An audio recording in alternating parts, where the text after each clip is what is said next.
ma naraka illa basharan mislana, kai ai mutum ne kamar mu. Ana maganan abauta ma Allah kana maganan mutum ne kamar ka? Wa ma naraka taba'aka illa alladhina hum araziluna, talakawa, me kawo maganan talakawa a maganan addini? Jama'a kun fahimta? To ku lura, har mushrikan yanzu, har yan bid'an yanzu irin martanin su kenan. Ka je ka duk inda ka ga mutum ana maganan addini yana maganan shaksiyar mutum, to ta kare mishi. A ce ai asali ma ba dan gari bane, a'a bako ne, a'a shege ne, to shege shi ba zai yi addini ba?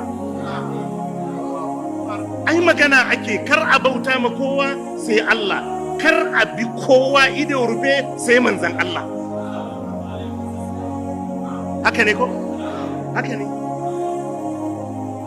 Haka ne. To har yau irin martanin kenan. Wani ya zo yana mun martani, wai har gyara gilas ɗina yana ma martani. To me ya hada maganan addini da gyara gilas? Babu. Me ya hada maganan addini da gyara gilas? Babu.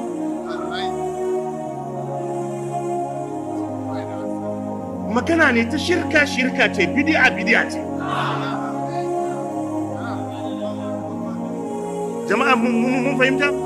To za mu bi yadda muke karanta na annabi Nuhu, za ka ji annabi Hudu, za ka ji annabi Salihu, za ka ji annabi Shu'aib, kowa ya zo sai ya soki shi wadda ake magana da shi, maimakon a yi maganan ga abin da Allah ya ce, ga abin da manzon Allah sallallahu alaihi wa sallam ya ce.